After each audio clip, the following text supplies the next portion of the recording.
We are live. Hello, everybody. Welcome to our Wednesday night live. A few hellos coming in this evening. Lisa, Sandy, Suzanne, Debbie, hi to you all. Anybody else that is with us? I can't see who else is with us. How many people are here? Just 7 of you. Anybody else that's here, say hello. It's great to know who's with us. It's me and Paul. This is becoming a regular thing, Paul. We are regular Wednesday night warriors on YouTube now, which I'm very much enjoying, having these collaborating with you and really making this into something that's, I would call this regular, you know, whatever you say about it now. I think we're 5 weeks in. Is it 5 weeks? It's 5 weeks. This is the 5th week. It's gone so fast, but it's been so much fun. Karen's with us. Hi, Karen. And so I'm super pumped to have Paul back on my channel tonight. Now, for anybody that doesn't know and has wondered where I've been for the last couple of weeks, I've been on Paul's channel on Wednesday nights. Now I have mentioned that in my stories here on YouTube and in my community tab. But sometimes, you know, you don't see these things and it goes by and 2 weeks won't drift on by and you wonder where I've gone. But I'm back for this week. Paul is back on my channel. Mr. Watts, how are you, my friend? All good, mate. All good, yeah. Excited for tonight. I just actually had a message from Tony, who comes on the lives. And she asked me if I've got any videos on my channel for cutting curly hair. And I said, oh, well, I've got a razor cut that I've got on there.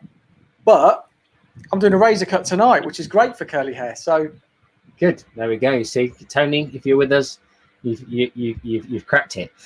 Pia's just jumped on. Gary's with us again. You regulars, we really appreciate you guys coming, spending some time with us. You could be doing lots of other things with your Wednesday night, so it's massively appreciated. Kathleen's with us. Angela's with us. So yes, good stuff. We are loving our collaboration. We've got St. Mark watching from USA. Perfect, St. Mark. Good stuff. So don't forget, as always, the format is really simple. Paul will be the star of the show. He's going to do us a wicked haircut, as he said, a razor haircut that's good for curly hair. I'll let him talk more about it in just a minute, and then he will send me that head in the post, and next Wednesday I will be coloring that head live on his channel, which is Paul Watts Hair. So nice and simple, Paul's name plus hair. Jane Preston says, hi, James and Paul. Hello, everybody. We've got Sophia from Canada. We've got Lisa Lewis. It's my birthday, LOL. I wouldn't miss it for anything. Oh, bless you. We should have a drink now. We feel like, cheers, Lisa. Happy birthday. Yeah, cheers. Happy birthday. I've got nothing that I could drink here. I'm within reaching distance of hairspray and peroxide. I don't think I'll try either. But hairspray might get me a bit tipsy, though. It's alcohol, isn't it? But no, good stuff, Lisa. Thank you for joining us. It's all much appreciated. So as always, any questions, thoughts, queries, you know, things that pop into your mind that you think to yourself, why is he doing that? Why would you do it differently? Could you do it differently? How would it do? You know, those questions are mega valuable, not just for you, but for the community on the page as that are, you know, watching this, that might not necessarily have the courage to put the question in the box. So do not be afraid. Throw the questions out there. Make sure that you get all your questions answered. Now, we've got Sanj with us. And then we've got, Jane saying happy birthday to Lisa. That's very, very kind of you. Let's pop that one on the screen. That's a nice thing to do. Good. Thank you, everybody, for saying hi. It's much appreciated. Without any further ado, I'm going to pass you over to Mr. Watts. He's going to give you a breakdown, and I will be firing the questions at him, anything you want to ask and anything I want to ask, because, you know, I quite enjoy these ones where I get to just sit and watch Paul work and absorb the atmosphere, if you will. Angela Brown says, hello there. Hello, Angela. Hello. Good stuff. Right then. Mr. Watts, over to you. Cool, yeah, mate. I was just about to say, I love just voyeuring. I love watching. It's just it's great just to see all the guys ask all the questions and learning. So, and us learning as well, because I don't know what you're going to do some weeks, and then you don't know what I'm going to do some weeks. But yeah, It's great. But yeah, it's great. I don't know if you've ever compared a show, but it's a bit like comparing a show. There's less pressure on you because all you have to do is ask pertinent questions, but you can really enjoy the atmosphere in a completely different manner. So it's very much like that, isn't it? I really like it. Who have we got here? Mr. Watts is so handsome, says St. Mark. Paul will be loving that one now. Paul will be loving that one. I'll put that one on screen. Thank you. Thank you. His haircut's just gone up 10 notches. Milos, Heil watching from Belgrade. Pia is laughing. And Angela Brown says, happy birthday, Lisa Lewis. So thank you for the happy birthdays to Lisa. It's much appreciated. Right then, mate, over to you. Cool. Right. So every week, me and James are doing the live, obviously, and we're bringing you something which you guys choose. And when we spoke on Friday night after the pixie colour and cut unveiling, you wanted to see a long layered haircut with a razor. So tonight we're doing a long layered haircut with a razor, all down to you guys. I'm going to be using the length of my comb, which is the YS Park 339. So that's like the smaller one. And what I'm going to be doing is I'm just going to be picking out from my starting point. I'm going to be using that length as my guide. And then we're going to be cutting in with a razor. So the sectioning pattern that I've done, let's just get rid of that comb. Sectioning pattern that I've done is a horseshoe section. Let's come closer so you can see through there. That is just a horseshoe section to just below the crown. I'm trying to get out of the way of the legs. And then on top, from each point of the horseshoe, I've just gone back around about 2 inches and created this subsection here, which is for a fringe that we're going to put in tonight with a razor. And then it allows me to have 2 sections here, which we're going to then cut. There's going to be disconnection on top, and there'll be disconnection underneath as well using this technique. It's really good for curly hair. It's really good for straight hair. It's good for fine hair, for thick hair, because what we're doing is, as long as it's sort of consulted and customized to your client, but because we're disconnecting, you're going to be creating a layer which takes away thickness and bulk in thick hair. But then on fine hair, you're taking a section underneath which creates like scaffolding, which then holds the hair up on top and makes it feel and look a bit thicker. So it's a great haircut to have in your kit bag. We've also got these sections here, which are just isolating the front 2 sides away from the back. And the back is just like that. Just like that. Who's just that? Like Tommy Cooper style. Yeah. Is that why you wear a hat? It is. Just like that. Right. Let's get Good that in stuff, the Paul. middle. I can't wait to see this. So, guys, any questions that you've got already, pre-sectioning questions? Should the hair be damp? Should the hair be dry? Should the hair dry out? Anything that goes through your mind. I've got some questions for Paul. I might answer a couple that you've already got poking around your mind, but I'll let you go first. You go first before I ask any questions, and you throw out those questions and I'll ask them to Paul and we'll get some answers for you straight away. So go for it, my friend. Cool. That was a good point about why have we got the hair damp? What have we got in the hair? So I wet it down with water to begin with. And then I put, this is just I've got the ring light right above me today. Joico shouldn't make such shiny bottles. No, this is Defy Damage. It's just a protective shield for thermal styling. And then I've got, this is just a little mini. This is Luster Lock. It's like I'll call it like the Swiss Army knife. It's like, does everything. So it smooths cuticle, creates shine, detangles, looks after color, evens out porosity, everything. So it's like the Red Ken One United, mate. Lovely. Yeah, I've got a massive bottle of that somewhere. Right, so we're going to start in the back. And like I said, I'm using the comb as my length to start with through here.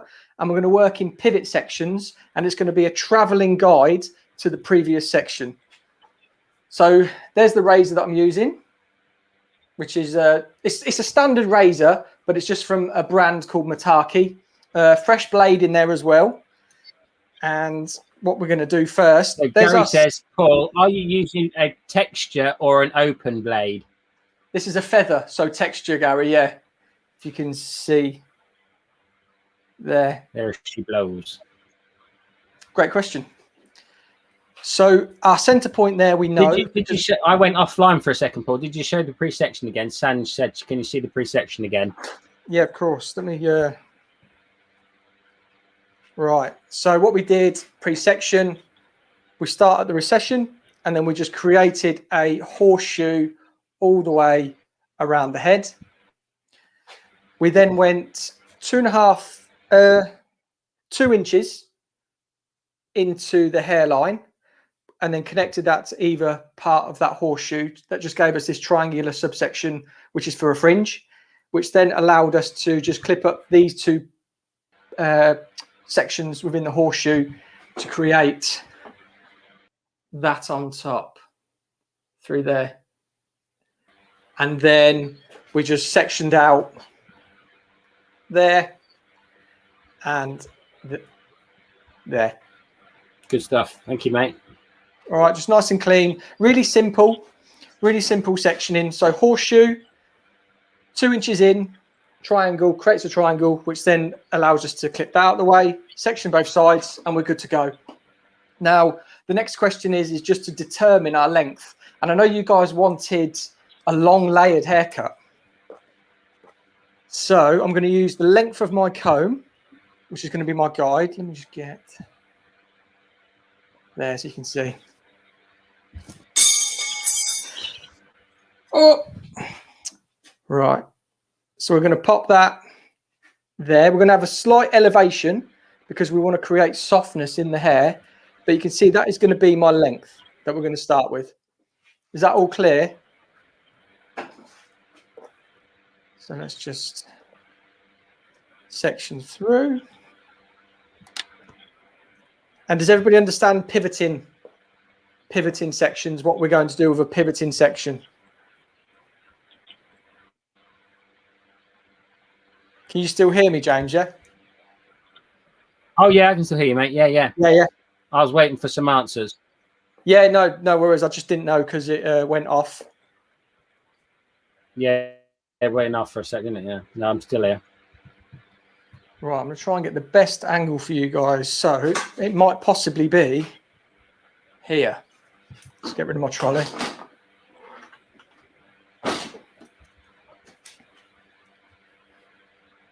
So what we're going to do here is we're going to get our section.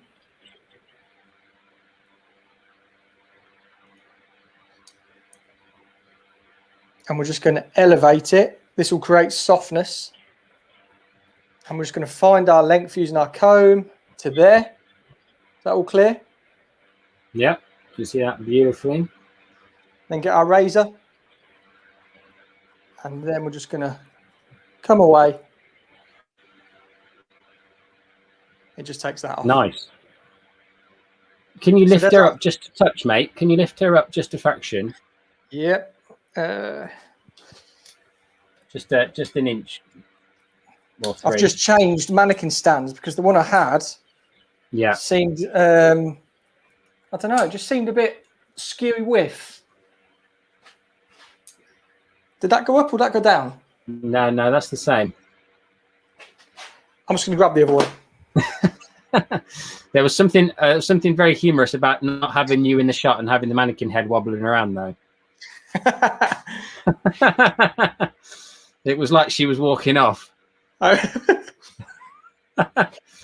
Quick, he's gone. Right. That's I'm getting out of here. I don't want to raise a cut. I'm going. Yeah, I've seen that. I saw that how much hair came off that first section. I'm out. Right. So is everybody clear with that first section through there? You'll be able to see there's my length there for my comb, elevated, and you'll just see that drop out all through there. Love it. So, Paul, tell us then, no one's dropped any questions in, so I'm going to have my turn to ask a few questions. Okay. Tell us, Paul, about, you mentioned the products you use, you said you sprayed it down. How important is it to even... I've lost you. Lost you then, mate. But I sort of gathered it. How important is it to have? Yeah, mate. Even dampness. Saturation, even dampness. Yeah, vitally important, because if you've got dry bits, you can razor on dry hair. A lot of people think you can't razor on dry hair because of the tug. You can, but if you've got different saturations of moisture in the hair, you could get a bit where it's a little bit shorter because there's a bit more of a tug, or you could get the hair where it's stretched a bit because it's wet, and then you just come through. So, yeah. What are you laughing at? You me? Yeah. No, I'm laughing at Gary's comment. Things I've had if a mannequin was oh yeah. I didn't see it. Yeah, good stuff, mate. Yeah, no, I appreciate it's vitally important. So here's the other thing then, mate. So if you're if it's really important to have even, you know, moisture, what about tension? Does that play a big part in razor cutting? Yeah, massive. Because again, if they've got like a jelly neck, they're going to be coming back. But if they've got a real strong posture and you're stretching that hair out, if you just stretch it and then you your tension's different, or if the tension's like that and bagging, you're not going to get the finished result. That's going to end up longer because you've got that bit of extra length through there. If we have where you're pulling the life out of somebody's hair and it's wet and you're stretching it, you could end up with that being shorter. Does that all make sense? Yeah, that's a good point. Yeah, no, it makes perfect sense. So we've got a question jump in. Sandy's jumped in, says, actually, will you please go over pivoting sections? Yeah, of course. So all you've got to think when you're pivoting, I started at say 6 o'clock. Let me just get that there. That's easier. So 6 o'clock, that will be my stationary point. And then I will take my next section there. And I'll take my next section there, until we are 90 degrees or 9 o'clock. So on the mannequin, what I did was I took a vertical section at 6 o'clock, which is like that and like that. And then as we come through this head, so I started here, that is my guide throughout the haircut, that first section I put in through the top. So all I'm going to do now is take my next section, which you can see is slightly diagonal through there. And then my next section after that will be, it will be from that point there, and it will be through there. Next section through there, next section through there, next section through there, until we get a horizontal line. So that is just pivoting around the head. And again, on the other side, we would then stationary through the other side. I hope that helps. Yeah, it's good stuff, mate. Yeah, got thumbs up from Pia. Tina Gray's joined us. Hi, Tina. Hope you're well. Yeah, I think that will, if that's answered your questions, anybody that's out there, if that was like insightful or interesting, then just throw a thumbs up in the comments box like Pia has. Jane says, and will this push weight forward? Will this push weight forward? It's not going to push. It would if we were over directing back. So if I was using a stationary guide but still pivoting, and we were bringing everything back to here, you would end up with a lot more weight through here. So you'd have a lot more weight over the shoulder, and that sort of through here. You get a lot more weight. But because I'm going to be pivoting, and then I'm going to be coming back to my previous, and I'm going to pivot and then come back to my previous, we're going to work around the head. So what that's going to do is it's going to take off length as we get to the front, not loads. The reason I'm pivoting is because I want to over direct slightly, but I don't want to over direct all the way back as if we're doing a graduated bob. If we graduate, so will it be fractionally longer at towards the shoulder? Will it be fractionally? It would just be it would be fractionally longer towards the back of the ear, but not square, and really built up. Yeah, it because would be like slightly curved. Yeah, slightly curved. So then when we get to that point there, which I've already sectioned off, I then use that as my guide, and then I start to pivot again through the front. So then that removes the extra bulk we would get if we just brought it all the way back. We're then going to pivot again from there, and then that will remove that added bulk that we would normally get. That's good, mate. Yeah, I like that. So Rose Dixon has asked us, hi guys, looks like a middle parting. How is this affected if you wear the hair on the side? So that's probably one of the biggest questions that we get asked as an educator. Would you say, mate? Yeah, about I get asked that all the time. Yeah, 100%. Yeah. So, and my response to it is, when like back in the early 2000s, where people had the real emo hair, which the side partings were nearly touching their ear, it would have made a huge difference, because we'd have ended up with a load of weight on one side and no hair really on the other side. And we found that a lot in the 2000s. If you found that when you were cutting hair in the 2000s, pop it in the chat if you found the sort of emo hair, you lost density on one side, because I know I did. But nowadays, when people are wearing partings on the side, maximum it'll be 1.5 inches on either side.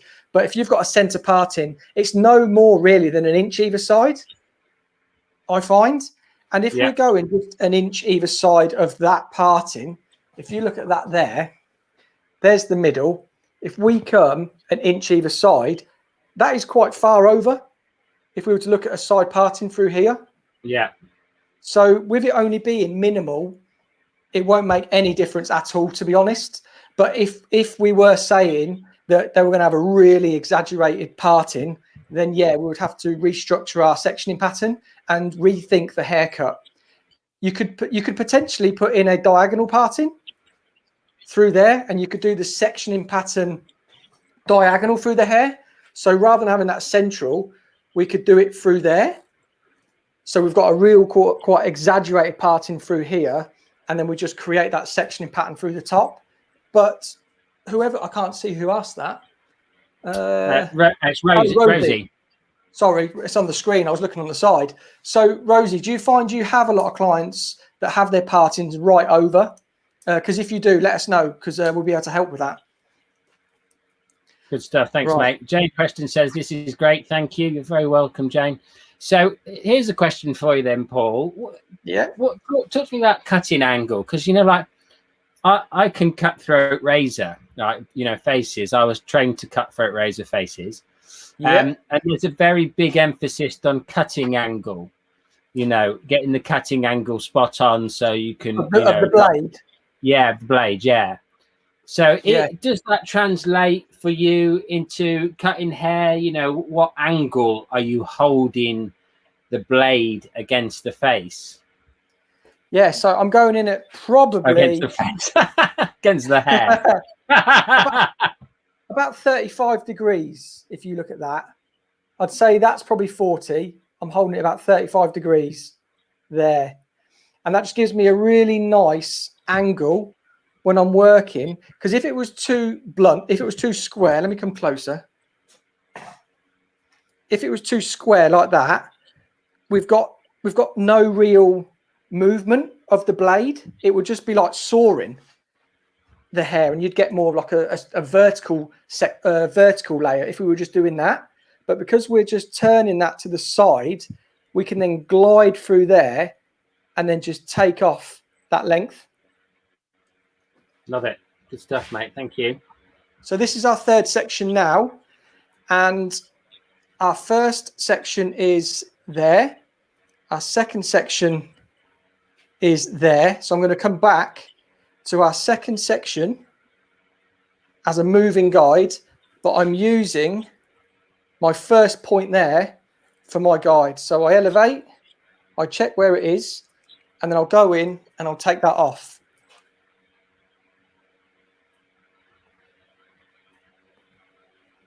Let's just pick that up there. Do you on the angle thing, you know, that 30-degree angle is the cutting angle for all razor blades, whether you're cutting hair or anything, by the way, guys, just for anybody that's kind of wondering. What would be the, you know, I see what you're saying about the kind of sawing action. What would be the detrimental impact on the hair if the cutting angle wasn't kind of in that 30-degree range?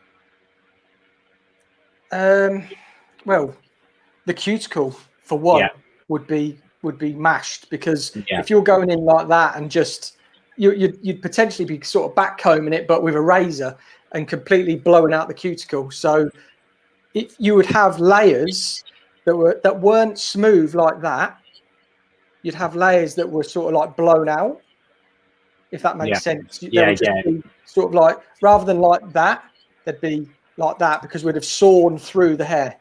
Yeah, it's good to know these things, isn't it? You know, for anybody that wants to jump on a razor. Yeah. And what do you guys like? Because whenever we do lives or we do shows or anything, razor is one of the ones that people always want somebody to see, somebody razor cut. And is it because it's not fundamental enough, or is it because people cut differently, or is it just something refreshing rather than scissors? I just always like to know. Yeah, good question. Good question. I'd love to know the answer to that, guys. If you could throw that up on the screen. Rosie's got back to you, Paul, with your question. Not too many clients with an accentuated parting to the side. Just an observation. Thanks. Cool. No worries, Rosie.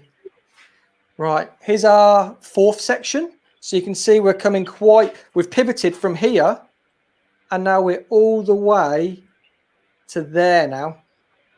And then our last section will take us up to that horseshoe section, which is pretty much horizontal. So we started vertical and it comes all the way up to horizontal.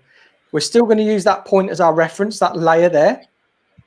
So what we do is we just take that section with the previous section.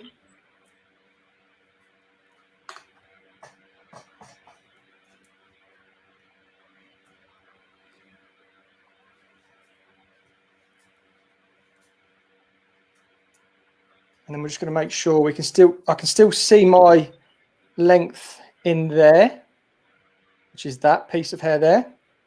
But also I can measure it with my comb. So I can then go back in, make sure I've got that there. And then 35 degree.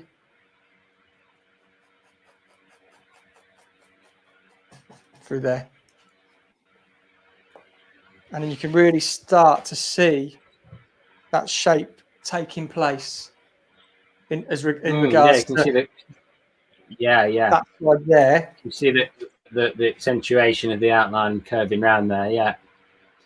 So Lisa Lewis says this is it's great to see different techniques in response to your question, Paul. Yeah. And as it's Lisa's birthday, we've popped her up on the screen. You know, happy birthday, Lisa. Yeah. Heinz has joined us with a question. What do the clients feel like better, having been cut with a razor over shears having been used? I think, yeah, scissors, yeah, with an interesting. So how do the clients feel? Well, I mean, I think a lot of clients, if they've had a razor cut before, a good razor cut before, I think they will always, if they come to a new salon, they'll always dictate to you that, oh, I love my hair cut with a razor. And I always say, why? Why do you? They like the softness. They like the freedom. Maybe they always wear their hair curly. Maybe they diffuse it. Maybe they just let it dry naturally. And because you've got that real softness of layer, when you are cutting with shears, I know we can point cut to create softness, but with a razor, there just seems to be a bit more like fluidity to it, because we're just sort of working that length through. And people just seem to love a razor cut if they've had a good one. There's people like with thinning shears, for example, they've had them done badly on them. And if you pull them out to do them to your level, you would be doing it very well. If they've had an experience in the past where, oh no, don't use thinning scissors on me. I hate thinning scissors. And it's because somebody has just used them wrong. So again, with tonight, where we're doing something different to educate you guys using a razor, it's just all about education. Yeah, it's good stuff, mate. I like it. Gary says, I rarely use a razor. I definitely want to start seeing a lot more razor videos being put out there. Definitely, Gary, I'm totally with you there, mate. I've seen loads and loads of razor videos. In fact, it's something that I've meant to get round to doing for so long, but just haven't necessarily kind of fallen within what I was been creating recently. But yeah, you're totally right. And I think it's one of those kind of lost arts in a way. like Paul was saying, if someone's really good with a razor, you know, it creates fantastic effects and a completely different vibe to scissors. Heinz says, thanks. No worries. Angela's jumped in with a question. Too many clients think it will make the ends wispy. As you say, they've probably had a bad experience. Yeah. Someone's either took the razor rather than 35 degrees. They've probably been around sort of 40, creeping up to 90. Because if you just imagine we're creating that sort of soft layer with that 35-degree razor, somebody's gone in like that and just took off that first layer a bit too thick, and then they're left with that. No one's going to be happy with that. Tina Gray says, I do like to use a razor, always have. Cool. I love that. I've got a razor video on my channel. It's actually, I did bring it down. What, the video? Well, I didn't style it, but that's it. Oh, nice. Yeah, a bit shaggy. Yeah, that's it, all just diffused and bit Farrah. Yeah, but so full. If you think that that's razor cut, how full that... I didn't take the length off, but yeah, that video is up on my channel if you want to have a look. Right, so I've got my horizontal section, which was our first section. I've now gone where I started there. I'm just pivoting, and I'm going to bring it up to that section. So working on the previous guide. Tina Gray says it's scissors that I struggle with. LOL. Fair enough. I mean, yeah, we all struggle with loads of different things, and especially if we're just starting out. I think we try to become a... Oh, what's that quote? Jack of all trades, master of none.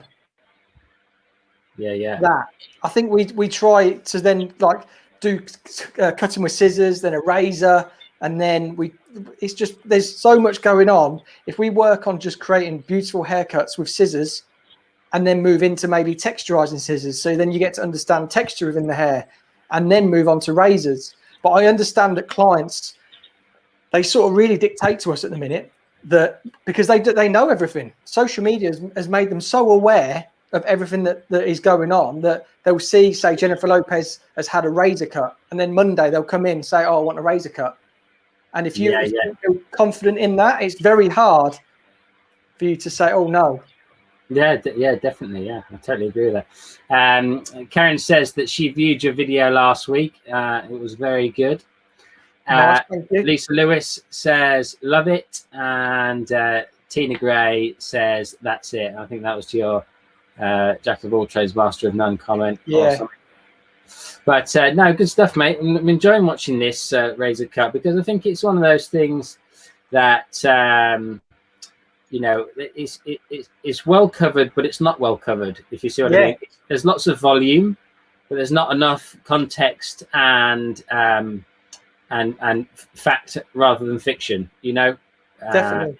For me, a couple of questions jumped in here, quite four into quick succession, so I'll start with St. Mark. Don't know how the rest of the world feels. This is a big question. Don't know where it's going, but I don't know how the rest of the world feels, but as an American, I love the English accent. It makes watching and learning more fun. Well, we'll leave that one open to the rest of you guys. To the English amongst you won't give a monkeys, but you know, maybe there's some other people. Trouble is, this is Tina Gray. She's back on the comments. She says, trouble is, college is so quick. You have to pack it in. Which is absolutely true. Yeah, it does go way too fast. So, but you know, I think the joy now is obviously with loads of free education out there, and mannequin heads can be reasonably easily attained, and you know, you can get practicing. So it's good in that sense. I mean, I remember when I did my MVQ, you know, the YouTube didn't exist, so it was, you know, it was a case of having to go and find the information and then practicing sort of. I bought the Vidal Sassoon ABC DVD. Was my kind of go-to, and then I bought all the collection DVDs, and I bought Tony and Guy DVDs, and I bought Rush DVDs, and I watched DVDs coming out of ears, but it was costing me a fortune because the DVDs were really expensive. Do you know how I got a free DVD once? You got what? I got a free DVD, Andrew Barton, when he was at Saks. Right. So I heard that if you applied to become a franchisee of Saks, they'd send you a big book of all their collection, their DVD. Really? So it turned up in the post. I had Saks's like trend DVD, full collection. I haven't got it anymore. I must have took it into a salon and it just stayed there, which is a shame. But I remember that turning up thinking, oh wow.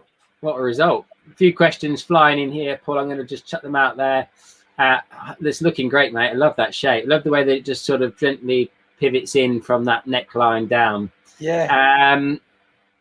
It says, Heinz says, will you drop a link for the video cutting mannequin head? Yeah, Heinz, I'll drop the link because I'm the one who's doing all that back end stuff. So I will jump onto Paul's channel. Give me just 1 second.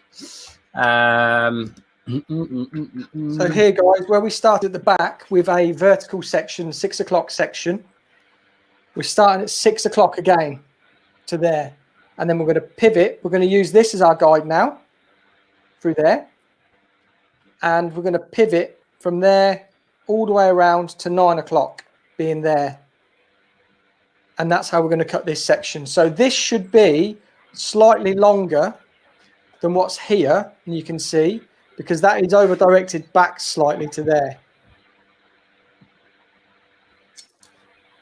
Hope that makes hope that's clear. Clear as mud. Cool. Right, here's Paul's haircut link, guys, in the comment section. I don't know if you click on that, it might take you off the live, but you can always click on it and come back again. So right then, Heinz, will you drop the link? So we've got Kathy Taylor Fox. Paul, what is your opinion about your sister razoring her own hair with a big blade in the past to tame her thick hair? Ha ha ha. That's my sister. Yeah, I know. So Paul, what's your opinion about your sister raising her own hair with a big blade in the past to tame her thick hair? I don't know if I knew that. Did I know that? You do now. Oh yeah, I think it's terrible. Yeah, I know that's your sister. That's why I thought it was funny. Right, good morning, everyone. That's Jamie from Melbourne, who it says Melbourne, Thailand, but that's not a place. He lives in Melbourne. He's from Thailand. Tina Gray, absolutely. That was about college. Good morning, James and Paul. That's morning. Jamie again. James, my husband, says you sound like John Richardson. Do you know how many people have said that to me, actually? Yeah.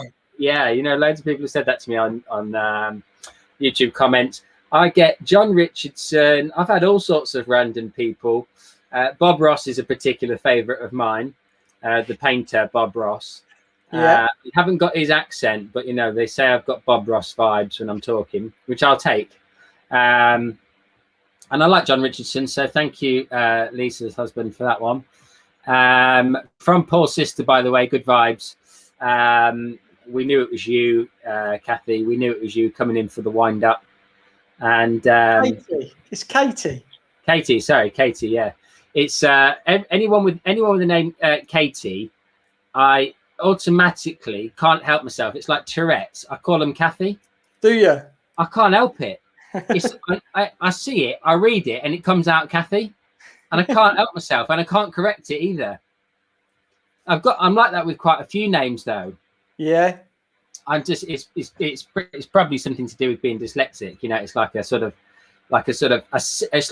see some words, and the very first word of the letter, I will just completely change it. The first and it won't be there. I don't know why. I can see what it is. If I read it slower, it'd come out right. So let us be like Sir James.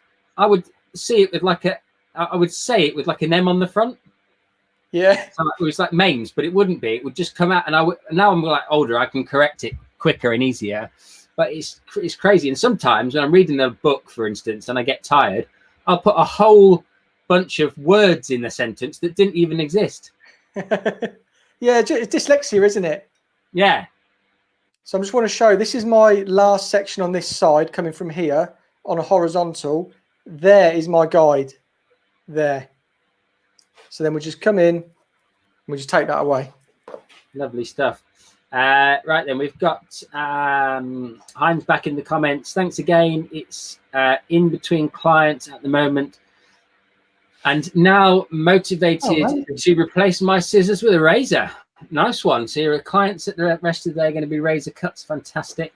With a fresh blade and work the razor some. Good stuff, Heinz. Enjoy it, mate. Have a lovely day doing that, buddy. Well, you pronounce my name well. Yes, thank you, Pierre. Well, you see, this is the thing, you know, like sometimes I just get it bang on the money, but then other times, like I've got a regular viewer of the channel. Her name's Felicia. The very first time I see her name come up, well, I'll be damned, I couldn't say it. It was just like totally, it was totally beyond me. But anyway, look, we've all got good things we're good at in life, and actually remembering people's names in real life, I'm absolutely dreadful at as well. I'll bump into my clients in the street. I ain't got a Scooby-Doo, their name is. Not a Scooby. Now, I know exactly what their face is. I know how many times I've cut their hair. Probably I know what their dog's called, but their name, no way. We've got a question from Karen. Karen says, when you hold the razor horizontal sections of your pivot, can you go over angle the hair being cut, please? Over angle of the hair being cut, please.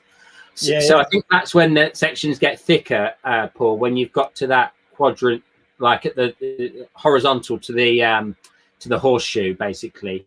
When you get to the horizontal section of your pivot, can you go over the angle of the hair being cut, please? Yeah, no worries, Karen. So we started here, and we're working through here, through there, and we're nearly at horizontal. Our next section will be horizontal. So I'm going to use that as my guide again. So I'm just going to pull that through. And then I'm looking for my shortest piece there. There's the length, if you can see there. So what I'll do, let me step back a bit so you can see me. It's the same angle. It's just that I'm looking for my guide, which I've got in my fingertips at the top. And then I've still got 35° on my razor. And I'm going in. And I'm just softly taking that length away. And then we're now on the horizontal section through here. So again, it's exactly the same. Down. We're now horizontal. We're going to look for our guide. And we can find our guide there. There is our length. I'm just going to move out of the way so you can see. We take all this into our hands. We find that guide there, elevating.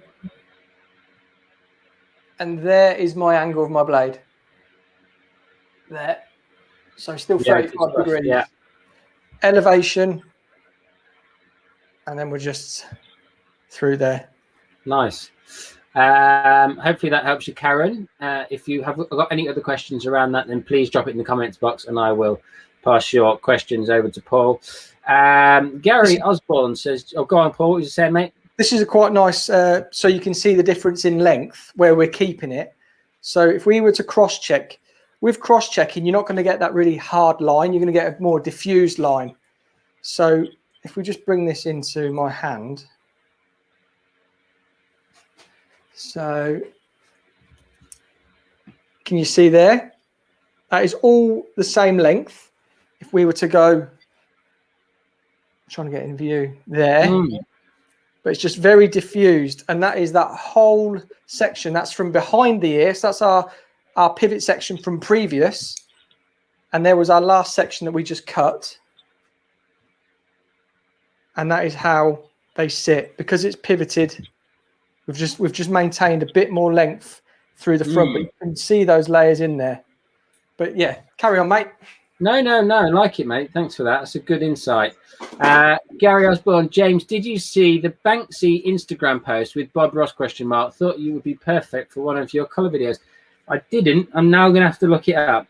And then Sophia says, good evening. Thank you for your free education classes. You're very welcome, Sophia. Paul and I, it is our pleasure. Greetings from Argentina, guys. Hello. And Karen J says thank you. So for anybody that's just joined in and doesn't know what the format is, every Wednesday for the last 5 weeks, Paul and I have been doing Wednesday night lives, 9 p.m. GMT. We've been alternating channels. So the first couple were on my channel, then we jumped over to Paul's channel. This week, Paul's doing a haircut, as you can see on here. And then next week, I'll be colouring the haircut that Paul has created tonight over on Paul's channel next Wednesday, same time, but on Paul's channel, which is Paul Watt Hair. So Katie says, you can cut. You see, now Katie's there. It's fine. She says, you can call me Kathy.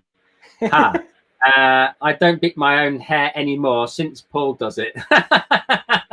Oh, thank God. She's I don't think that's what she meant, but I've just got this vision now of Paul picking your sister's hair while she's asleep. Wake up with an undercut, night tick. It was before his hairdressing days. Yeah, a while ago then.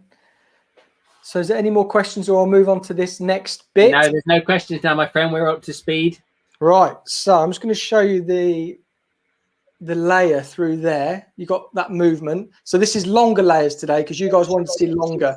The version I've got on my YouTube channel is a much shorter version.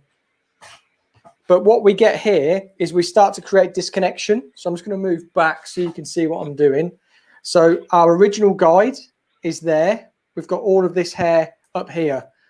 We're going to use our interpretation of that length, and we're going to marry it up visually through the top.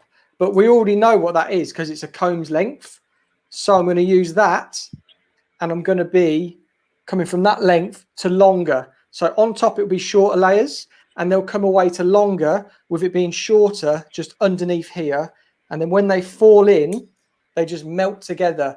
And that was the reason at the beginning I was saying that for fine hair, it's great because you've got that shorter layer under there acting as scaffolding to hold the hair up. If they've got really thick hair, you're taking away a lot of hair underneath. You could think, oh, but with it being scaffolding, would it hold the hair up? Because we're removing a lot more bulk, it will do more of the thinning rather than the scaffolding because they've already got a load of hair anyway. I hope that makes sense. Yeah, sounds good to me, mate. Yeah. Right. So we're just going to, we've got a question here, says,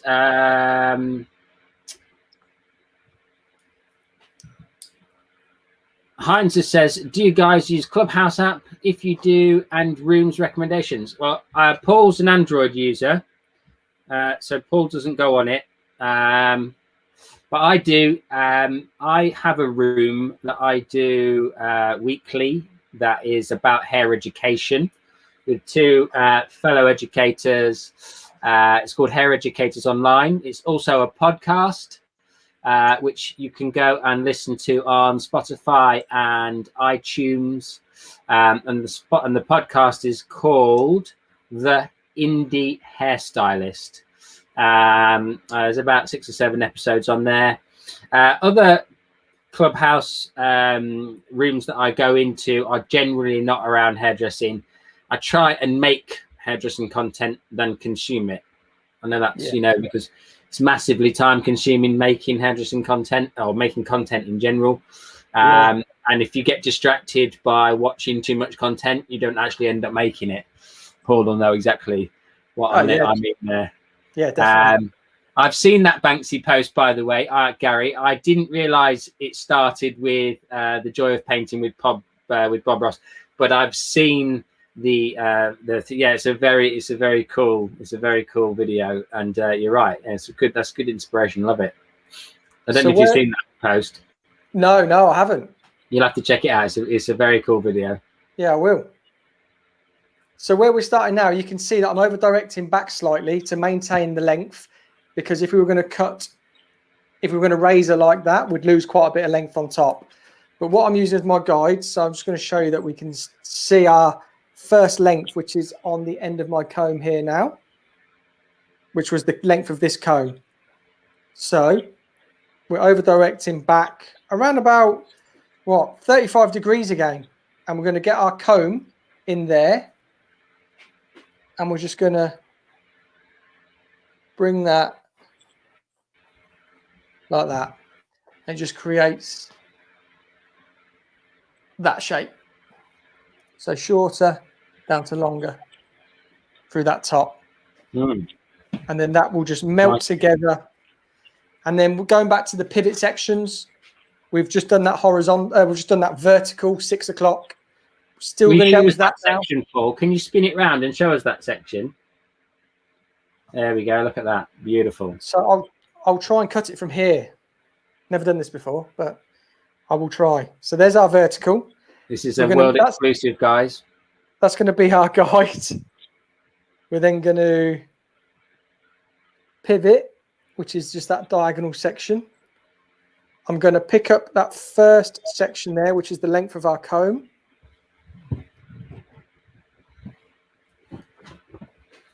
So you can see that section, yeah? It's beautiful. Just, there's the vertical, and we're just pivoting slightly. There is my guide there.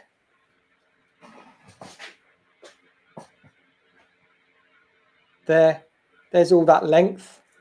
So we've got the 35 degree. That looks exciting. I was waiting for your knuckle to come flying off then, mate. Same. Joppy. And again, from short down to long. And then this will all just melt together. So again, pivot. So in the salon environment then, mate, you know, how long is this going to take? Oh, so quick. So quick.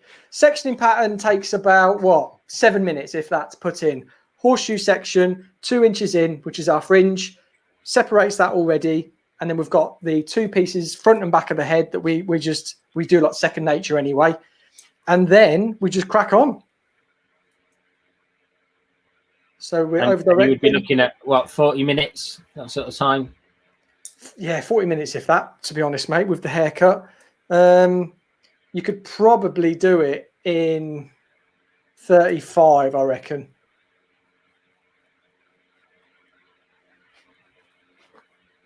There we go. Then we're just pivoting round to here.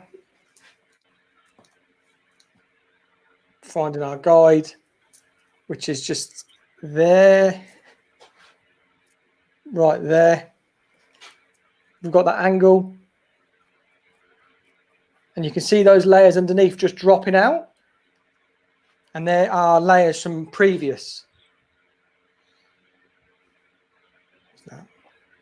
So anybody that wants to pick up Paul's razor, it's a Mataki razor. Mataki scissors, yep. Use Paul's promotional code. It's Watts5. So not Paul 10 like every other deal he's got going on. It's Paul 5. It's Watts5 this time. Watts5, yep. So let's just give that a little bit of movement. And you can see all of that in there. And then you can also buy Paul's hat now, by the way, guys. Just this is a random thing. You know, lots of people were mentioning Paul's hat previously. and Paul got in touch with the guy who made the hat and sent it to him. And now they've got a little shop where they sell the hats. And I've seen on Paul's Instagram stories all sorts of people posting pictures wearing Paul's hat. Yeah. No one wears it quite like Paul, to be honest. Not with the same level of confidence and pride, but but they, you know, they look good in it nevertheless. So they look great in it. Yeah. Paul Watts hair hat. Yeah. Head over. The link is in my description on my videos. I think it's in all of them now. Is it? Have you got like a Bitly Watts? You know. There's it's merch. I think it's like merchfirst.com/PWH. I think that's it. So we're still pivoting around. So we started there. We're now there. Still using that guide that we put in with our length of our comb. So if we can find it, just there at my fingers. Still got that angle. Then we come in with our blade. Would you just move your body around the touch, mate? That's it. Lovely. Beautiful. And I'll show you this now so you can see. So there's our short layer through the top. And then it comes longer. But then if we pick up underneath where we started, where is it? There, it's actually shorter. Not by much, about 1.5 inches. And that's what I mean. The scaffolding you were talking about, is it holding up the shape? Yeah. This comb doesn't want to stay in my hand, does it? Is it metal? It is metal, yeah. But the YS part one's metal. Well, this isn't YS part. This is just one. Because I've been working on mannequins so much, the plastic ones were just getting on my nerves, just bending. Yeah. So who's that one by then, mate? This was just on Amazon. I got sent it actually. You what? I did an unboxing video the other week, and I got loads of stuff from like GHD and everything, and I opened it and I got this sent to me, which is just a black water bottle because I needed one. Someone must have seen it because I had this. Look at the state of that. Oh yeah, look at that. So I said to somebody, I think I said it on a live. I said, "Oh, I really need a new water bottle," and I opened this, and that was sent to me, and that. Oh, nice. So, fantastic. Yeah. But I've just done another unboxing. I was talking to you about it before we came on, and for anybody who's like an eco warrior, really about sustainable living, I got sent these the other day. And these are the prototype. They're not even out yet. So these are from Leaf Scissors, and they're combs made from wheatgrass. So 100% biodegradable. Now, my thing with this, Paul, is you know, with the YS part combs, you know, when you're using them, like the teeth ping out, don't they? Yeah.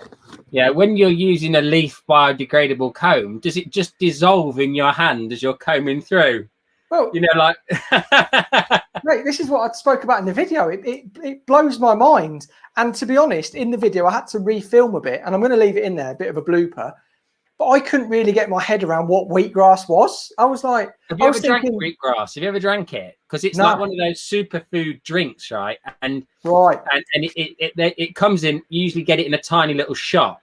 I mean, you know, I live in Brighton, so it's like the streets are strewn with, like, you know, veganism and healthy living. So wheatgrass is like basically exactly what it sounds like. It's grass, yeah.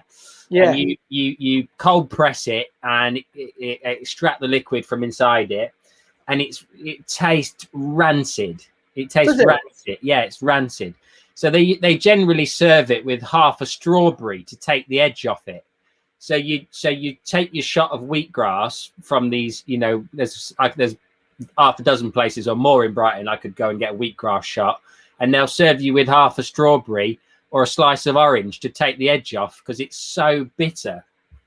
Right. It's really like high in antioxidants and stuff. You know, you're going to get about 3 more seconds of your life. You know, if you drink it every more day, you know, like, you know, it's going to prolong your life by 3 seconds a day. Yeah. Right. You know, by the time you've had thousands of shots, you'll be living for a whole hour. Yeah, I love the if anybody's a fan of Billy Connolly, I'm a huge Billy Connolly fan. Yeah, and I love the sketch where he talks about you know, white bread people versus brown bread people, and he says, you know, there I am in the nursing home, you know, and there's this lady feeding me with a spoon, and you know, she's wiping it off my chin because I can't feed myself because I'm 100, and all my white bread friends are dead, you know, when they could still feed themselves. And there was me, you know, eating brown bread, living a healthy life, and now I'm being fed with a spoon. He was like, I know which bread I'm eating from now on. Yeah, definitely. So Gary's just jumped in. I know you want to tell us what you're up to, Paul, so I'll let you in a second, but I'll say Gary has just asked a quick question that you can shoehorn into this section. Do you generally finish off the baseline / length or base / length with scissors ? I'm just about to do it now, so I was just going to just feather off. Raise her up, Paul. We can't see her. I'll get rid of Gary's question as well. There is another question coming in. There we go. Now we can see. Beautiful. Yeah, we can see all the length there. So pulling back, we've lost that length at the front because that is our layer through that front piece. So all we're going to do is work on that point. And the reason we've got that point is because where we pivoted, we just gained a bit of length into a bit of a point through there. So all I'm going to do is, there's not much hair there at all. I'm just going to grab it, and where this layer is sitting on either side here, if you can see that there. Yeah, we can. Yeah. I'm just going to get my razor. Let me turn it around. So I'm going to use that as my length. And then I'm just going to through there. Yeah, good stuff. There we go. Gary, that's answered that for you, mate. Just took that off there. Yeah. So just give us the heads up then, Paul, on the top, like where we are to now with the top. Just give us a recap. Yeah. So we worked through the 2 top sections that were bumped up here. We pivoted from a 6 o'clock all the way around to a 9 o'clock, working through there to there. We used the comb length as our guide for our layer on the top. Let's just get that so you can see. I'll put her down a little bit. There is our layer through there. And that is it. Beautiful. That is it, basically. Yeah, pivoted round. We started from 6, ended up at 9 o'clock. We used a 35-degree angle on our blade. And we've got the disconnection. We've got that length through that top piece there, which goes out to longer. See there. So there's our guide. There's the length that we've got there. And then if we just try and pull out a bit there, where is it? You can see how much shorter that hair is. And then that's the disconnection. But if you watch how it travels, that hair there is shorter. I've lost it. It's okay, Paul. We're here for you. You're here all night. You said you've lost it. It's all right. We're here for you. Don't worry. Oh. So there's my first section there. If you can, I better get it square again. So this is really visual. That's why. So there and there. And then as it falls. You've got, oh, hold on a minute. Go back. You've just slid out a shot. 1 minute. Okay. There we go. Go again. Okay. So we've got the length there, which is the same length as that piece that we started with. Yeah. That was cut in. It's made that longer length through there. You can see how shorter that is there. Yeah. Compared to that. And then as it travels down the hair, you can see it's pretty much the same length. There's a slight bit of disconnection there, not loads, but that's how you get the melt, but you also create that little bit of scaffolding in there just to support that curl. Like it. So Rosie says, thank you for showing the different lengths of the disconnection, which is what I just took off the screen. Gary's giving the old rocking out emoji. Frida, hi James, I love to use razor. Good stuff, Frida. Mozama's come in a bit late. No worries, Mozama. Well, this will be for you to be able to watch this again tomorrow or whenever you like. We'll just leave it on my channel. Yanis, question: what brand of mannequin is that?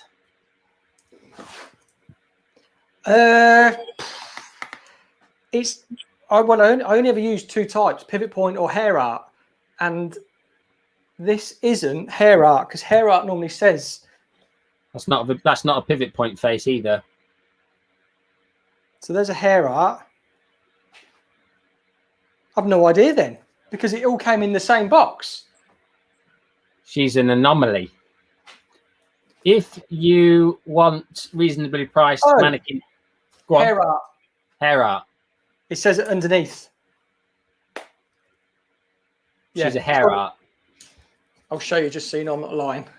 We believe you, Paul. Don't worry. We have great faith in you, mate.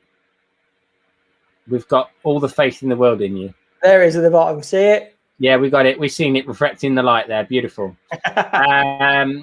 So yes, also linked in my description on every YouTube video is like all the tools that I use, etc., etc. Right at the bottom is the mannequin heads that I buy from Amazon. Sometimes they work really well for cut and color. The only thing is, if you're going to bleach them, you need to leave them on a little bit longer, 90 minutes, 2 hours, something like that, and you get great results from them. In fact, no, not that one. Oh no, that one. Yeah. So this one. This was bleached up. This is one off eBay, off Amazon from the links in the description. Bleached up really cleanly, up to a level 10 there. Just 2 hours, that's all though. Just got to leave it on 2 hours, which is the only downside. So if you're in a bit of a rush and enjoy it. Sorry? Same as my clients. Same as your clients, that's right. Yeah, leave it on low and slow. 2 hours. 2 hours. Lisa Lewis looks amazing. Oh, thank you. And Edal. Good evening, gents. Good evening, Edal. If that's how I say name. We've been talking about names. Is it Irish or not? Did you say is it Irish? Yeah. Just because of Dogan. It just sounds Irish. Yeah, Dogan. Maybe. Tell us. Are you Irish? Where are you from in the world? Right. I'm just going to work on this fringe now. So all that haircut is done. We're going to pull out this section. I've just clipped out that piece there so we don't pull it in. And fringes are massive right now, and fringe is going to be Turkish. Big. Turkish. Yeah, it does. Yeah, thinking about it. I've got a friend, Tarhan, and then his cousin is a similar, like Erdal, but it's like, I think it's like Erdan, something like that. Right. Yannis says, thanks. I usually use pivot point, but it gets pricey after a while. Absolutely. Yeah, absolutely. Yeah. 100%. When you go through the number of mannequin heads Paul and I use, it gets very pricey. Yeah. That's why I started using the eBay ones. They're about 30, they're about 32, and they're fine. So I'm just putting in a central part through this front triangle piece. So on this bit then, Paul, you know the question that came in earlier about the side parting, is this the point where you could address a side parting, or? Yeah, you could address the side parting because of how deep it is. It goes quite deep, 2 inches in, 2 inches into the hairline. You could I mean, I'm going to put a center one in, but we could look at parting that off through there, bring that across there, and we could put some shape in through there. I mean, what do you guys want to see? Do you want to see me do a fringe that's quite sort of bohemian, So it's like, you know, like the bangs at the minute where it's shorter here and sort of flicks out with texture? Or do you want to see something which is a side parting? I call it a gringe. You know, the long gringe. So just let me know in the comments. Check it in the comments box, guys. What do you want to see? Side parting or that kind of like bohemian 70s vibe? Just throw it in the comments box, and then Paul will do the one that gets the most votes. Go, go, go. Yeah. Would you recommend to cut fringe on dry hair? No, I would definitely do it longer. On, 2 sides. Side. Okay, cool. I just carry outside again. Carry on with what you're saying, Paul, because that's a good point. So let's bring that one up on screen so everyone knows what we're talking about. Would you recommend to cut fringe on dry hair? Yeah. So once it's dry, I would refine. But on wet hair, you've just got the product in there for one that I've put in, helps the razor glide through really. So Mozambique joined late, so give her a heads up on the product, Paul. Okay.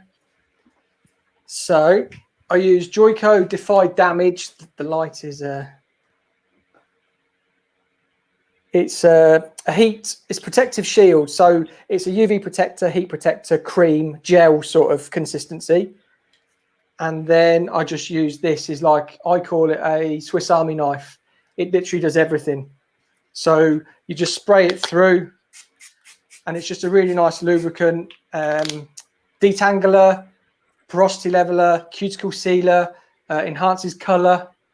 It's just a really nice product. It's got, when it's not shaken, there's 2 parts to it. So there's an oil part and like a creamy part, and you shake it to activate both. And then it's just beautiful in the hair. Lovely but yeah, stuff. when you're cutting it on wet and dry, I would put your shape in wet, as we do with scissors.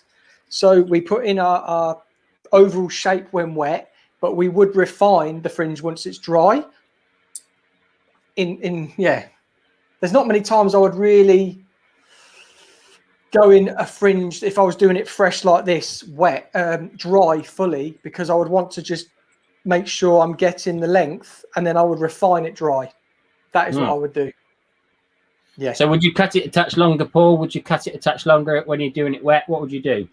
Yeah, I'd cut it a touch longer, because also when the hair's wet, like we were talking earlier, I could be stretching this quite a bit. I could be having my tension a little bit tighter. So I've stretched it, and then once it dries, it could just pop up and be a nightmare. So but I've seen side. Yeah, it's only Gary that said gringe. Sorry, my friend, you have been heavily outvoted, unfortunately, Gary. But we if you love watch you very much. My video, Gary, I have put one of those in. That is a centre parting fringe, gringe, as we say, through there, like that. Good stuff. So yeah, go and check that video out, Gary. I've linked it above. You probably saw it. You've been with us the whole time, so yeah, you probably saw that. For anybody that's joined us and they want to see that haircut, I've linked it in the comment section. It will be a fair way back now, but you can go and check that out if you want to. Yeah, side parting, mate. You're knee deep in a side parting. Karen has also just asked, any chance you could include a session on the correct use of thinning / texturizing scissors in a future cut? Yeah, absolutely we can. Yeah, 100%. So you can see my parting has moved from center to now side. So I still need a guide to know where I'm going. So the client, when we're consulting, will normally talk to them and say, are we doing it long? Are we doing it short? Where are we sort of thinking? So always put a guide in, and we can actually take a little bit of that piece there, just so we've got a bit of a guide as well. Let's just pick that up. So where should we say? Should we say, we'll start at nose. Let's do the end of the nose, shall we? Yeah, that's good.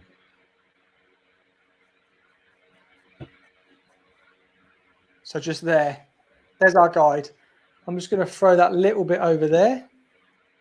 Bring this back in here. And then again, I'm going to pivot. So we've started there. I'm just going to pivot through here in my sections. Rebecca's jumped in and said, nice to see some razoring, ... Thought it was almost a lost art. Love it myself. Good stuff, Rebecca. Oh, good, yeah. I think a lot of people feel like that, don't they? Yeah. See my guide there? So we're just going to... through there. I tell you who's really good with the razor. Angelo, what's his surname? Seminara? Oh, no. No. Oh... I can never remember his surname. Angelo Vivilio. Yeah. I'm not even going to try and pronounce his surname, to be honest, because I'm going to murder it. But yeah, if anybody, what I'll do is I'll put his name on the screen. He actually doesn't like really do many.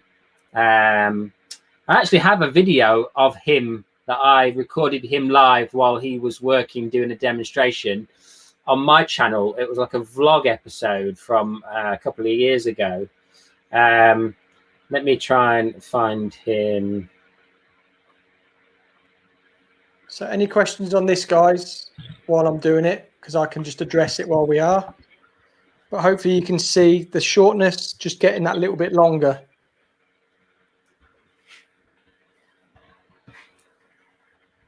And then still 35-degree angle on here. And I start from where we finish, and I'll just go through there.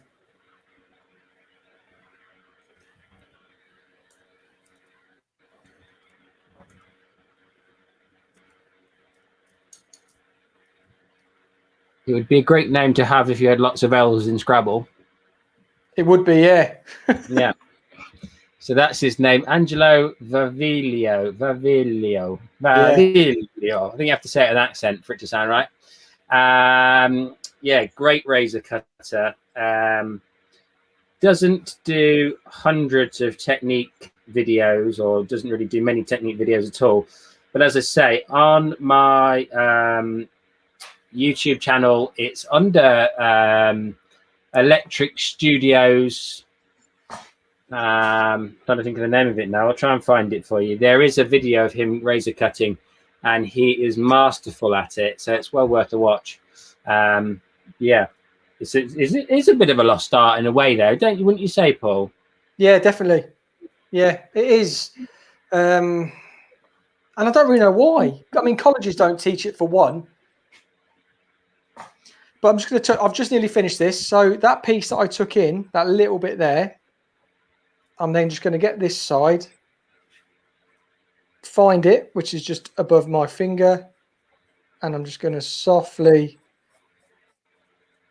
put that in. And then we just want that to fall where it is, to be honest. So the longest bits want to be sitting just below the jaw through there. We've got that fringe, and then we have got that blend. So if that did fall into there, we know that's going to blend. But that is that. Love it. Am I blow drying? Am I diffusing? What would you like, guys? You tell us. Would you like Paul to dry it off, diffuse it off, blast it maybe, just to get a bit of oomph in it? Do you want to see it styled? You tell us what you want. We're easy.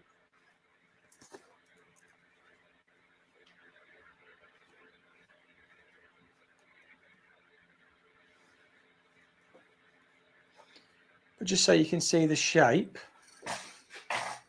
James, you just get rid of that comment for me, mate. Of course you can, my friend. Yeah, 1 sec. Angela says dry. Lisa says diffuse.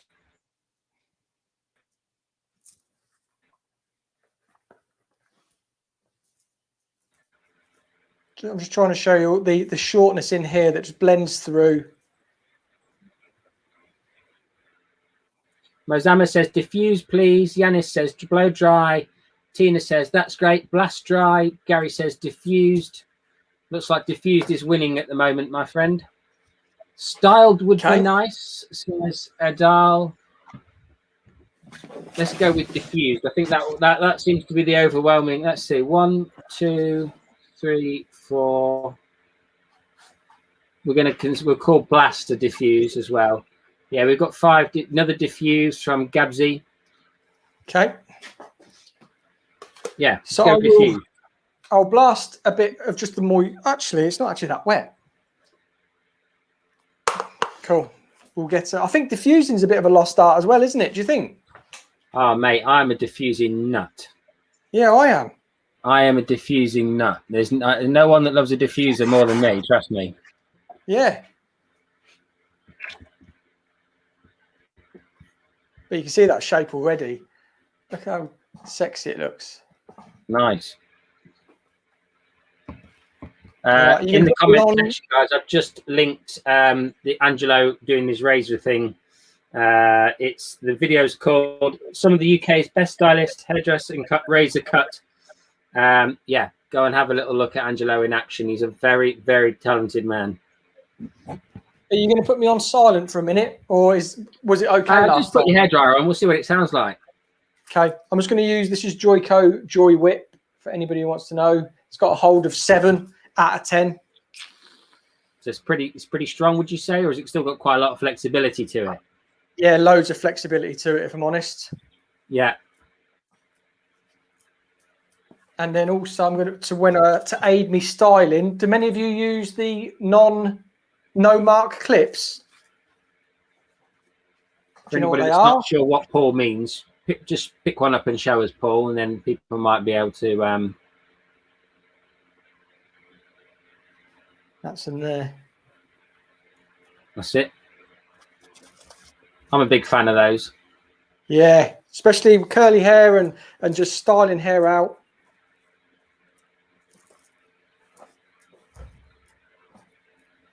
Lisa says, yeah. Yeah. I mean, you can see how that's going to look already. You've got a really strong side fringe going on, mate, as well. Like really sweepy. Yeah. Like it.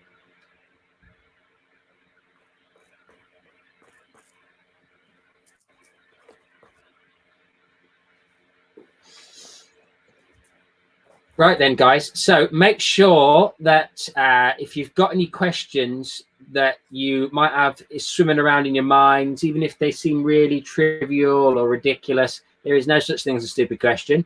So we'd love to drop your comments in the comments box while Paul is diffusing. And then once he stops diffusing, then I can pass those questions over to him. St. Mark says, that's sexy, with a capital sexy. And Rosie says that's looks great. So much texture, says Rosie. So good stuff, Paul. Right then, flick that diffuser on. Let's see what you sound like. And if you sound, yeah, I'll probably mute you. You're muted. I muted you. Good stuff. Right, we'll mute Paul for a second. Like I say, if you've got any questions, thoughts, feelings, any future videos you'd like us to do, so remember next week I will be colouring Paul's haircut that he's done tonight. I have a thought. I have a hair colour in mind, but I'd be happy to throw it over to you guys. Love to hear what you think. You would like me to do. Would you like it to be like a statement colour? Would you like it to be a commercial colour? Foiling, not foiling, tinting, not tinting, you name it. Throw some comments and suggestions out there in the comments section now.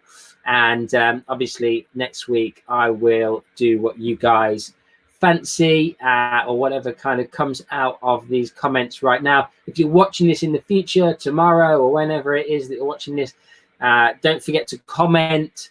I still get the comments even though it's not live. They just come up slightly differently, as you would commenting on a normal video when I post one.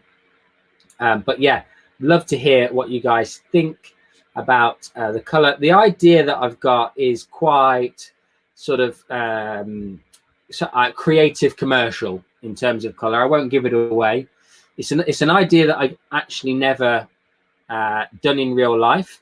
It's a mashup between something I saw waiting in a queue once in a burger restaurant. This girl was in a queue and I was looking at her and I thought what she had done seemed like it wasn't specifically done deliberately, but I realized with a few tweaks and a few changes it could look great.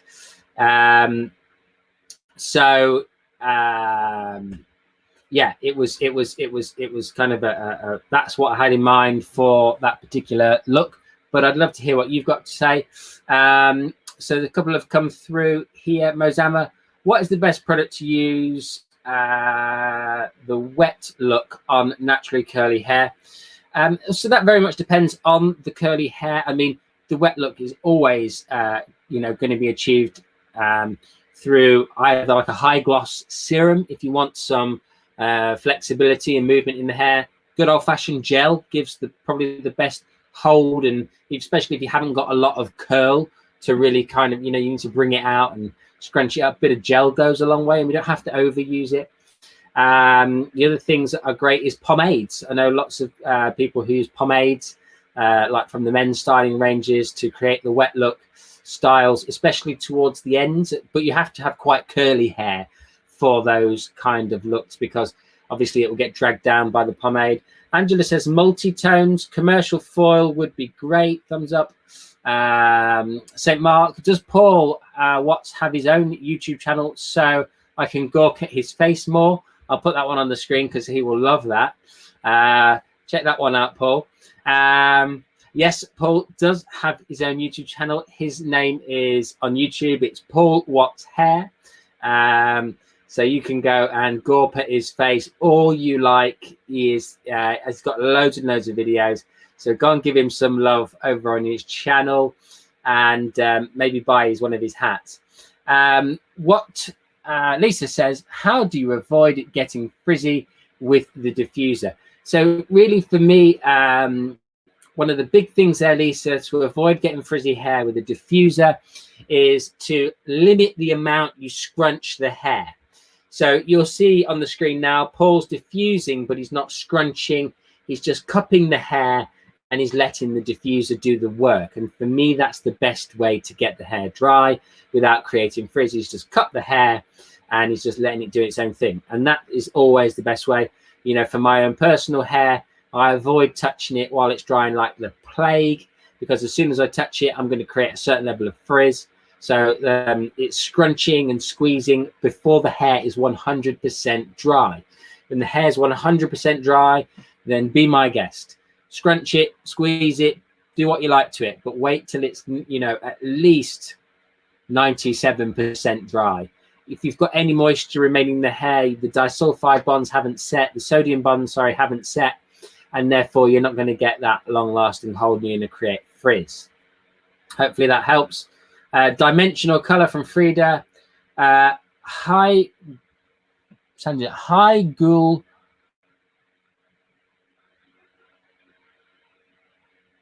Edmering M Gel. I'm not sure what that means. From Sand, I think that's a product, maybe. High Ghoul.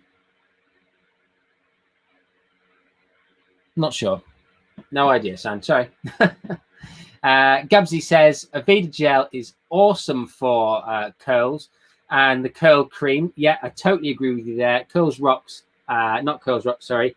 Curls rocks.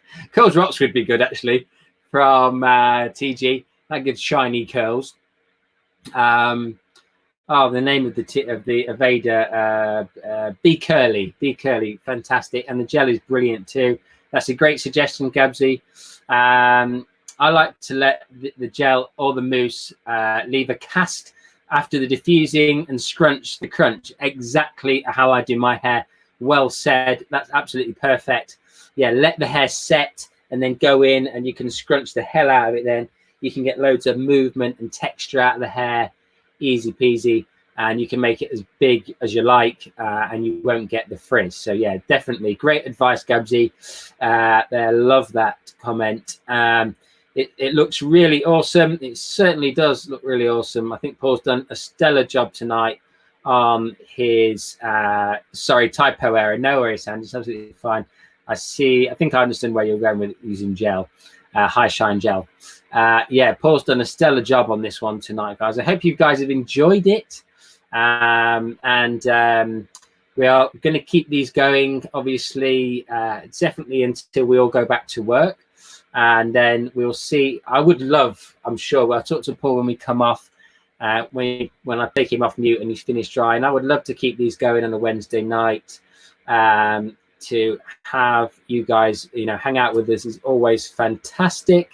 And yeah, it's been really, really great to do these collaborative videos back and forth between the channels, and having, you know, this to look forward to on Wednesday night. And I said it last week, you know, it kind of really does, it really does give me something to look forward to on a Wednesday night, you know, jumping on here, interacting with you guys, and bringing some unique and different live education, especially on YouTube. I mean, there's not many channels that are kind of doing a lot of live education, especially in the hair forum. So it's great to help out with, you know, bringing something that's a bit different, and hopefully you guys are gaining stuff from it as well.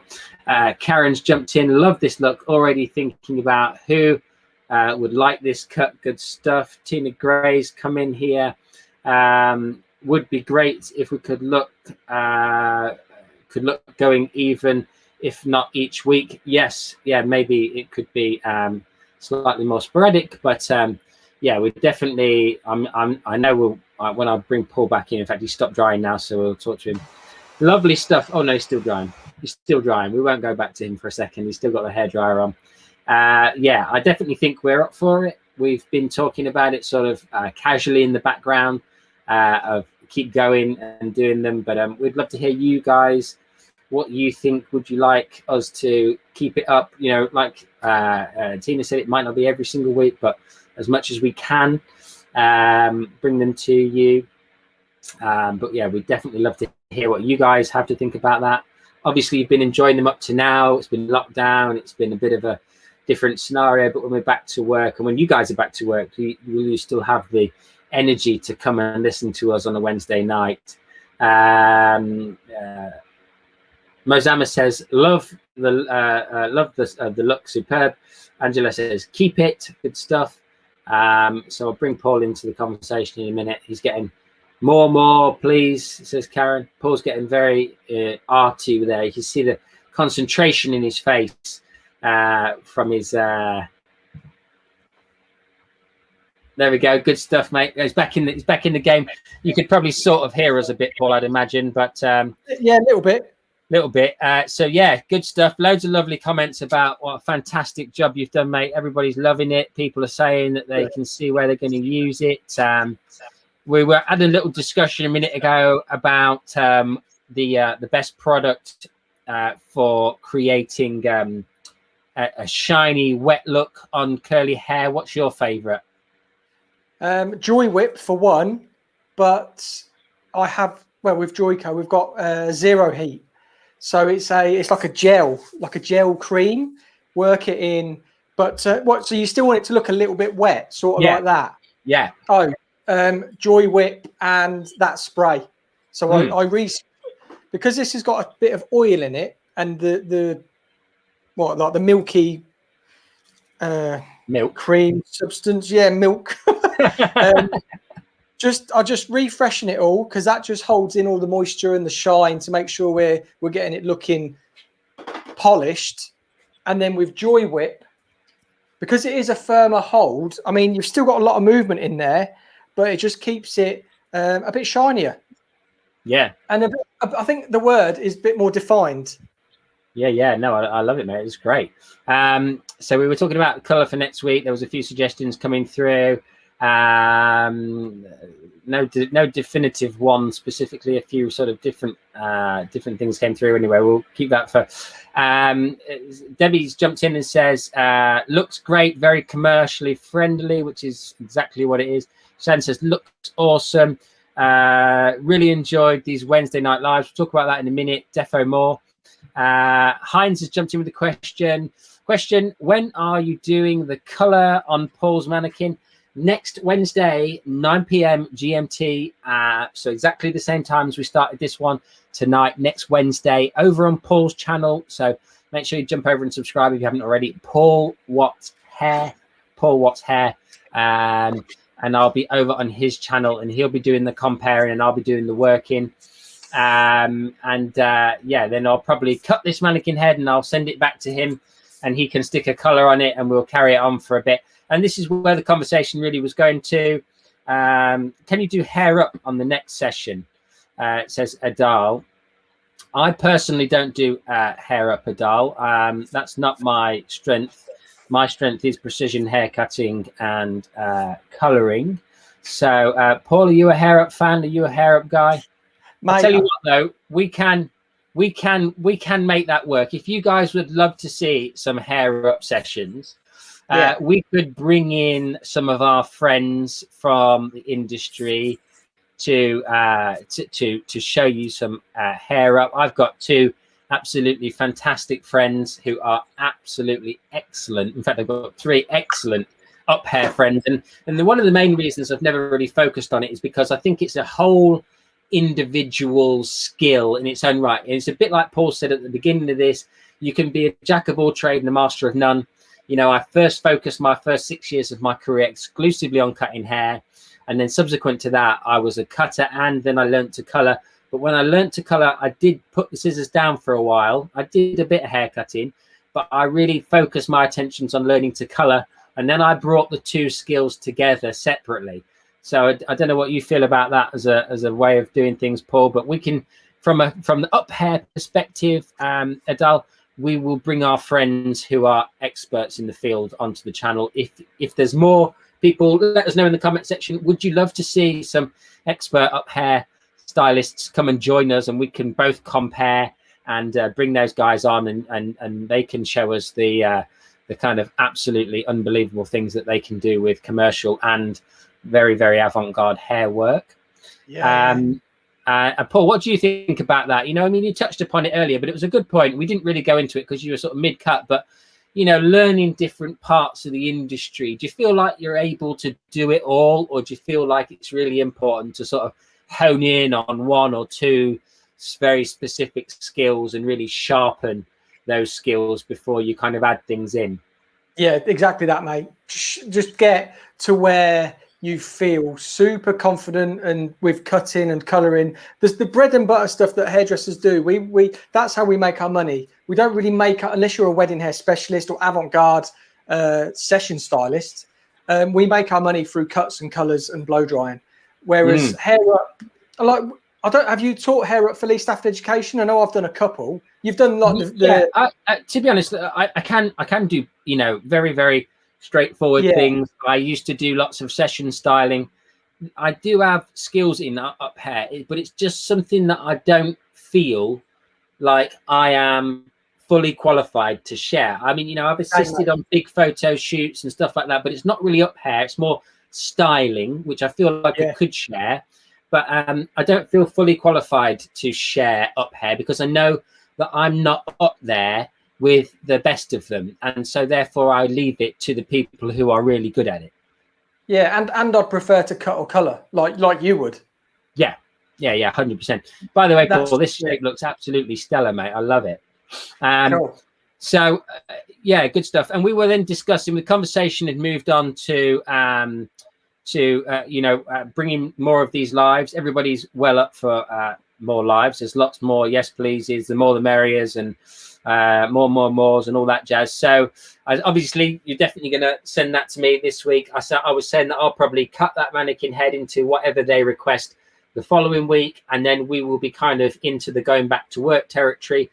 And obviously if everybody's up for it, and Hippopotibus forgot to set an alarm. She's joined right at the end.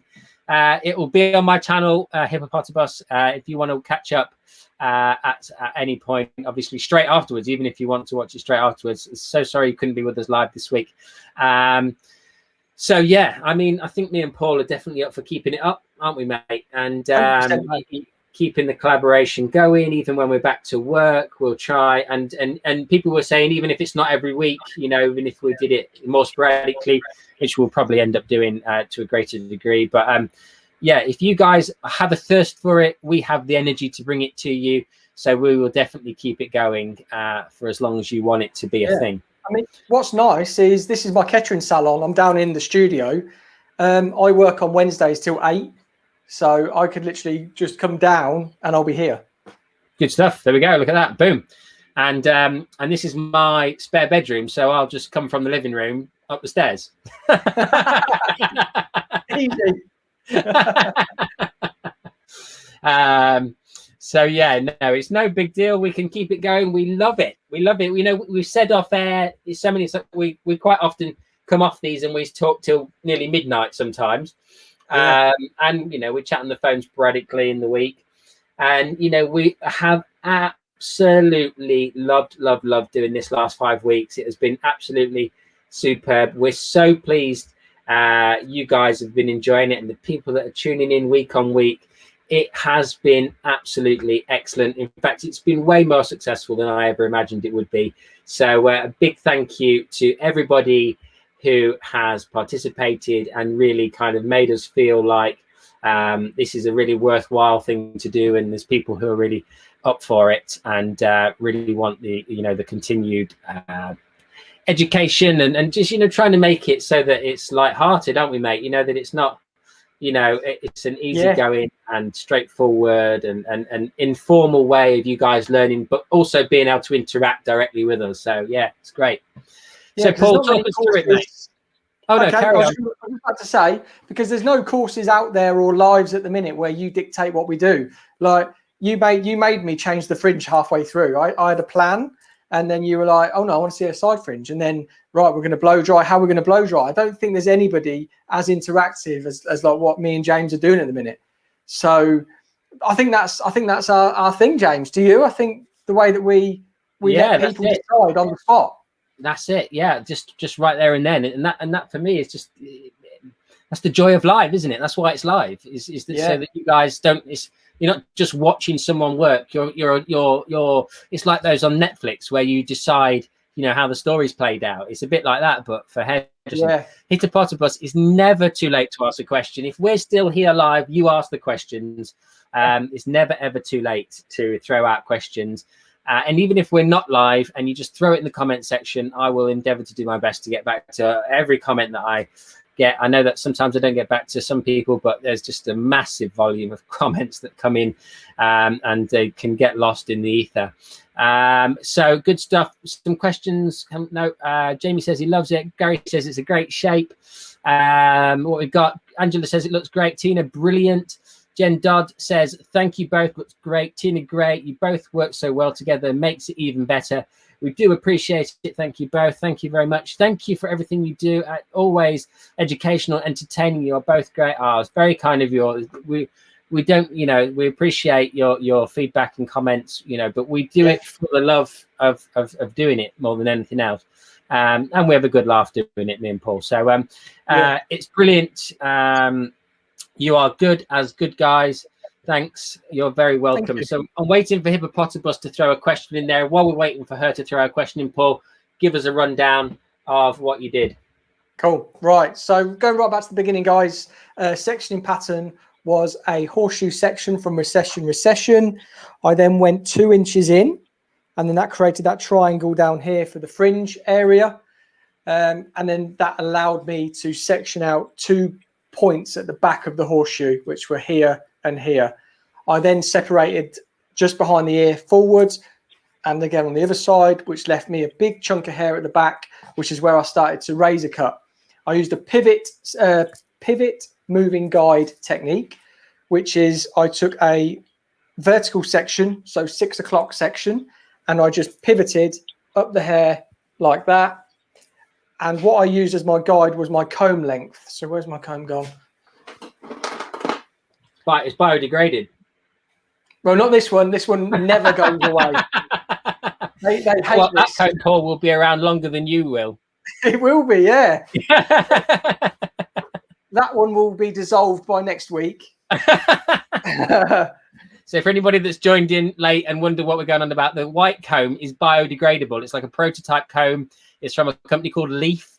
They sent it to Paul, and it's biodegradable. It's made of wheatgrass, which is a type of disgusting drink that you can have, and it's just basically a grass anyway. They've made it into a comb, and it will biodegrade. The purple comb is made of metal, and so that's why we were laughing, saying that comb will outlive him. Those 4 combs that you see there are all the biodegradable Leaf ones. So yeah, we've had a joke about those earlier. So that was my length. I took it here, just below the horseshoe, and it was elevated up to give me my starting length. We then razored from that point there, razored through here to create the length. And then we just pivoted round from 6 o'clock all the way to 9 o'clock. And then when we got to the side, we used that as our guide here. We started vertical, got to horizontal, and that was on both sides. We then went into these top sections. So we grabbed a piece of hair from there. Oh, you can't see. From there. And I used that as my comb, as my guide. But we over-directed back, bringing in a section like that. My razor, 35 degrees through there, creating that length, which then melts in beautifully to what's underneath. That was on both side sections at the back. And then the fringe, I was going to do a more like a shaggy fringe, but then you guys wanted to see a side fringe, so we changed it up and we brought you this side fringe.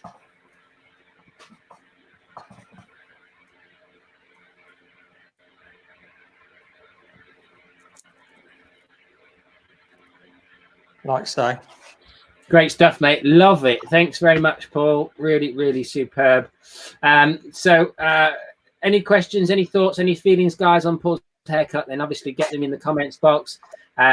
Just in this last couple of minutes while we're still here. Hippopotamus, with bleached hair, doing a reverse balayage, do you avoid dry bleached bits as it won't hold the color, or put dark on it so it looks better?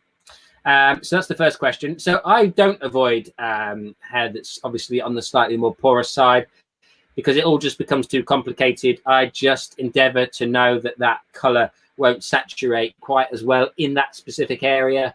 But within a balayage, there is a reasonable amount of kind of disparity in terms of, you know, getting away with the technique in terms of blending. So you're going to want a transition area anyway on the head from the root color into where you're going to create the reverse balayage. I've got several videos on it on my channel, and then you know, you can obviously use a darker color, but then obviously you run into the fact that the hair might be more porous. It will grab the color really hard, and then you'll get really oversaturated areas. So I wouldn't kind of specifically treat the areas. I'll get Paul's opinion on this question as in a second. I would just carry on, but in the consultation, I would definitely be sure to be saying to the client, obviously there's a high level of porosity, there's a good chance you're getting consistent results on the first application. What do you think, Paul? Just, yeah, mate, just that, to be honest. If they are very concerned about the colour not holding, or a little bit of translucency, fadage, I mean, if in the consultation you say, look, you see these pieces here that are very porous, that colour, because the cuticle's blown, the colour might run out a bit sooner than the rest of the hair. So you might have to come in sooner to get maybe a gloss over it to blend. If they're concerned about they don't want any fadage, then I would put them on a treatment regime, maybe 2 treatments before the service, possibly, maybe 1, and then go about it that way. But I'm sure somebody wouldn't be too, they understand their hair and they can feel it's dry. They would probably be the ones that say to you, oh, this is quite dry here. And then that's when you can go in and say, yeah, there's 2 options. There's completely transforming it with treatments, or there's transforming it with color, but there will be some fadage in areas. Yeah, it's a good question. Yeah, I like that about the treatments. Good stuff. Second question, can you mix dye light and dye rich S on balayage? There's a bit more dye rich S on the roots and dye light on the ends. And the answer to that is absolutely yes. Yes, you can put dye rich S and then blend it into dye light. You can even put permanent on the roots and blend it into either dye light or dye rich S. It doesn't make any difference. You know, you can put whatever, you can blend the 2 products together, easy peasy. So that's that one. Hippopotamus, thank you guys. We'll definitely set my alarm and obviously watch it now. Lisa's given the old starry-eyed emojis. Well, thank you very much, Paul. It has been a pleasure. As always, my friend. I absolutely love these collaborative efforts that we've been doing, and I'm so pleased that we've got people who are enjoying spending time with us. So, my mate, listen, thank you very much. Send me that head, won't you? and we'll have a catch up in the week at some point. Misbehaving says cheers. Sanchez, thank you both. You're very welcome, guys. Have a lovely evening, everybody. If it's the daytime, Paul Manakin looks great. Can't wait to watch it now. It's good stuff. It's kind of nice probably seeing it at the end and then going back and watching it unfurl. It's a bit like watching Bob Ross painting show. He shows you the finished result at the beginning in the intro, and then you watch him paint it. It's great. So thank you very much, guys, for spending some time with us again this evening. If it's the morning where you are, have a wonderful day. If it's the afternoon, have a great evening. And if it's nighttime, if you're in the UK or in Europe, then have a wonderful sleep. And I hope you wake up feeling rested and recharged. And we will see you again. Paul, when's your next video coming out? One went out today, which was a one length bob, but there's a really cool technique that I used to give it a bit of lived in texture. It's something I used it's something I learned from Sam Villa, actually. Nice. But yeah, it's just a really basic haircut, but with a little, just a technique that I use literally on nearly every client. It just gives it a bit more life. And then my next video is coming on Sunday. Good stuff. But we'll be back next Monday on over on my channel. I can't wait to see everybody over there. Next Wednesday.